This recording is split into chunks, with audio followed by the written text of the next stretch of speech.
Olá, guerreiros e guerreiras, sejam bem-vindos a esse canal, Inspirações do Céu. Sou Osmair Coelho. Compartilhar uma nova mensagem rapidamente então. Como devem ter visto o título, nós vamos falar sobre o mito da caverna, né, nesse vídeo. E para quem não conhece, né, para quem não sabe, vou falar brevemente, quem não conhece a história. O mito da caverna foi escrito por Platão, né, e onde ele narra a história dizendo que existe uma caverna, onde dentro dessa caverna tem pessoas que nasceram ali, né, nasceram e cresceram ali. Essas pessoas, elas vivem acorrentadas e elas vivem de costas, né, pro lado da saída da caverna. Ou seja, é como se a saída da caverna tivesse aqui, elas ficassem de costas e estavam algemadas, né? Ou seja, o que elas viam que vinha de fora da caverna era apenas sombra da realidade. A história diz que tinha uma fogueira na porta ali daquela caverna e aí projetava a sombra de pessoas, de animais ou de qualquer coisa que passasse, né, do lado de fora.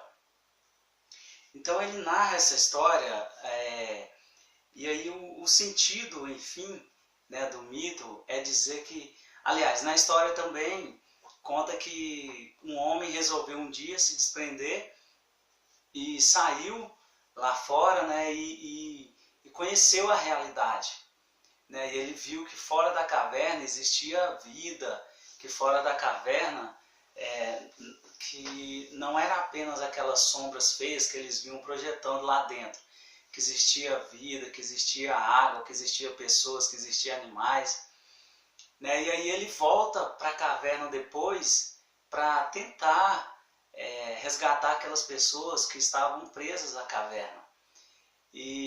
Mas enfim, aquelas pessoas não aceitam e decidem, na verdade, por matar qualquer pessoa que se libertasse e fosse lá fora também, né, para tentar trazer a verdade para eles, né? E fazendo uma analogia com essa história, bom, na verdade eu até acho que Platão fez também, escreveu, quem sabe um pouco da história de filosofia, né, sabe que Platão ele era discípulo, né, de Sócrates, e eu creio que ele fez essa história contando um pouco até em relação ao seu mestre Sócrates, né, para falar que porque Sócrates também na verdade o pai da filosofia, né, e Sócrates ele a história diz que ele por ser um homem de grande importância na sua época, ele começou a expor muitas verdades que a sociedade deveria saber, mas que o governo não aceitava. Portanto, eles, de Atenas especificamente, portanto, eles decidiram matar Sócrates, né? Inclusive, eles deram para ele a escolha de escolher entre revogar tudo que ele estava pregando, né, ou seria morto, e ele decidiu por morrer, mas com a verdade, né? Enfim, eu acho que foi um pouco do seu discípulo então de Platão, de contar a história do mito da caverna. Acho que até colocando como se Sócrates fosse essa pessoa que sai da caverna e tenta trazer a verdade para as pessoas, mas enfim, ele foi morto, né? Assim, ideia minha, né? Pensamento meu. Mas fazendo uma analogia com a história de Cristo, foi mais ou menos assim, né? Ele pegou o homem, colocou em um lugar onde o homem tinha toda a provisão, né? Nós conhecemos como Éden, né? O Jardim do Éden. Aliás, o homem tinha toda a provisão, o homem tinha tudo que ele precisava para sobreviver. Mas aí veio um momento de trevas, que foi quando o pecado entra nesse mundo, né? Nesse mundo do homem vivente. O pecado entra Então veio um período de trevas, e é por isso que a Bíblia se refere a essa pessoa, a esse ser que trouxe o pecado. A história se refere a ele, a Bíblia refere a ele como o príncipe das trevas. Né? Ou seja, o homem então passou a viver em um lugar de trevas. Ao mesmo tempo que Cristo representa a verdade, o homem não quis mais saber dessa verdade. Ao mesmo tempo que Cristo representa a luz, o homem não quis mais saber dessa luz. E aí passou a viver acorrentado, né, ao pecado. Tantos que nós poderíamos citar aqui. Né? O homem passou a viver condenado, preso aos seus pecados, né? Nesse lugar de trevas. Transformou de um lugar de paz, de sossego, de descanso, de luz, para um lugar de trevas, o quê? Com a entrada do pecado. Mas, e aí veio um homem também. Né? Deus enviou um homem, Jesus Cristo, para tentar tirar o homem dessa caverna também, desse lugar de trevas. E a palavra do Senhor diz que quando ele aparece, a Bíblia fala que o povo que estava em trevas viu uma grande luz, né? E sobre os que habitavam na região da escuridão, a luz brilhou.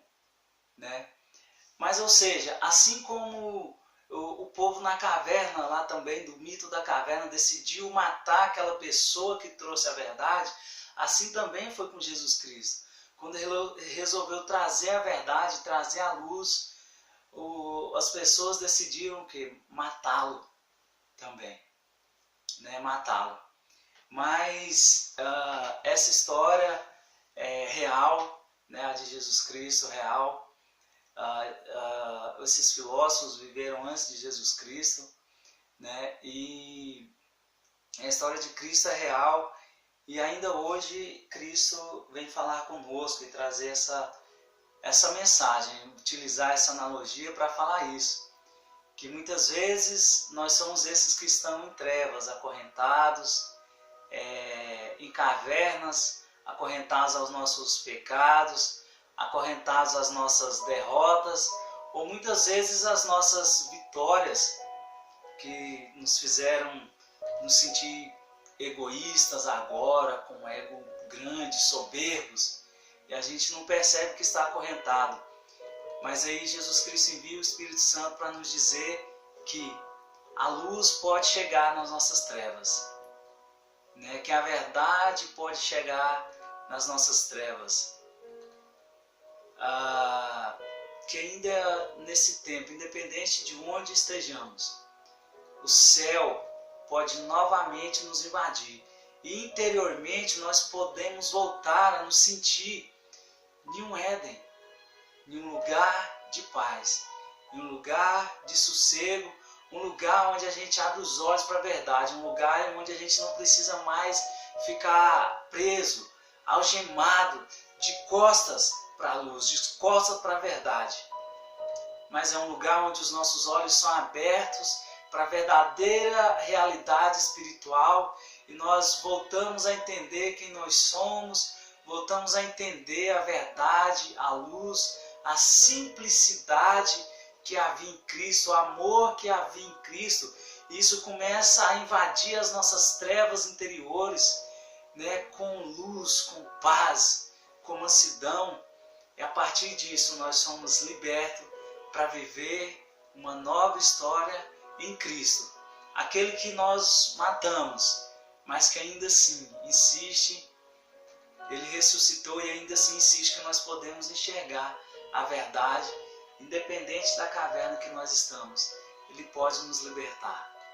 Seja livre, em nome de Jesus. Deus abençoe.